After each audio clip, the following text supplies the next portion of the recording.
it's funny because I don't necessarily consider myself an alcoholic. Like, I don't know, it's weird. I mean, I guess I am. I don't know. I'm still on the fence about it because my main issue is that I have really big time anxiety issues, and I have certain phobias. Like, I have a fear of flying, and now I have a fear of being in a car because of my accident in September.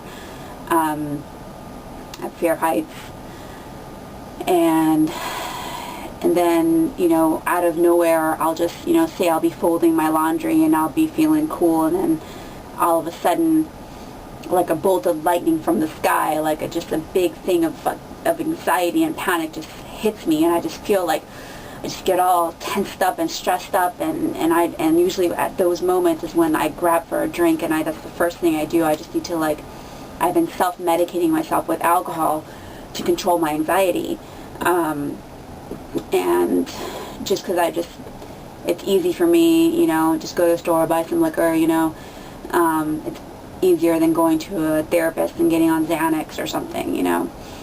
But I think it's time, well, I know it's time to, like, stop that negative behavior, because alcohol is just nasty, it's evil, and I hate it. I really truly hate alcohol. It's nothing but a toxin. It does nothing but hurt you. There's nothing positive about alcohol. People become angry and irate, and they fight on it, they argue. It makes you, for some, it can make you overly promiscuous. It can completely change your personality, and you do things that you later on regret when you sober up. You're like, oh my God, I can't believe I did that, you know. And I'm just tired of that life, you know. I'm tired of being around people that are like that. I'm tired of being one of those people, and it's time that I deal with my anxiety in the proper way, which I'm doing. So yay for me. I started going to AA meetings. I've been to 3 so far, and that's pretty interesting because the first step of AA is to admit that you're an alcoholic. And it's amazing how difficult doing that is. I mean, it's because I'm still on the fence about it. I mean, I don't know if I'm an alcoholic. I mean, I know I have alcoholism on both sides of my family. My father was a raging alcoholic, and my mother wasn't. She never drank, but her father was. My maternal grandfather was, and people on her side of the family are and were. So I guess I'm predisposed genetically or whatever. But it's funny because I've always kind of, like, every time I try to decide if I'm an alcoholic or not, I always get the stereotypes in my brain, like, you know, I don't spend my rent money on drugs or alcohol. I don't skip out on work or call out because I'm too hungover. I don't, to be crude, I don't suck dick for crack. You know what I mean? Like, I don't rob people for money to go, you know, have my fix, or, you know, all the stereotypes of how addicts are. I don't do any of those things, and I've never been in trouble with the law. I don't have any felonies or misdemeanors on my record. I've never even gotten a speeding ticket in my life.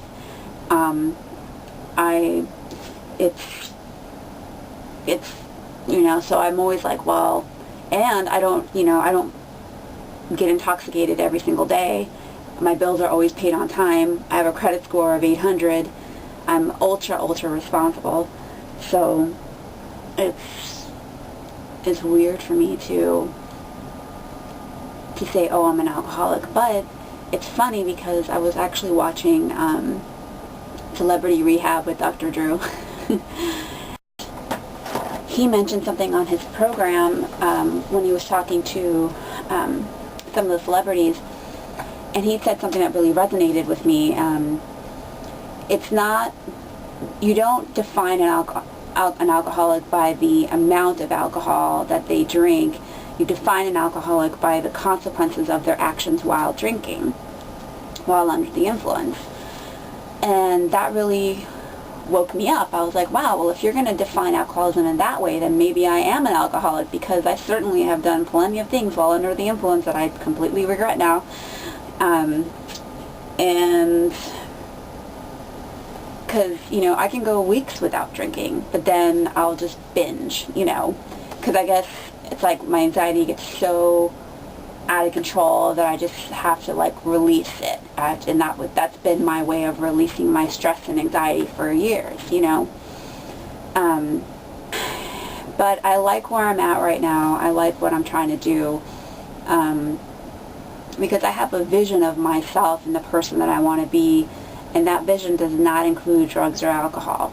I want to, like, I see myself just, like, working out every day, you know, maybe start training for marathons, and really super focused on work, and just, you know, really working on all my interests. I have so many interests that I haven't even explored.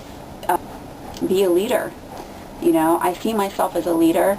My friend, actually, that I met recently, he's been sober for 2 years, and he's like, you know, I always saw myself as a leader, but I never led. I always followed. I followed what everybody did, and I realized that I've been doing kind of the same thing. I mean, I feel like I'm a leader, and I'm so intelligent, but yet I'm just kind of following the crowd and doing what they do. And I've been reading a book called The Feeling Good Handbook. This was also suggested to me by my sober friend. He actually got this book when he was in rehab. He was actually in rehab for 30 days, and he loved it so much that he signed up for an extra 90 days. So I guess he was in there for 4 months or something. And that book's pretty interesting. It's based on cognitive behavioral therapy, and it just teaches you how to change your thoughts from negative thought patterns into positive thought patterns.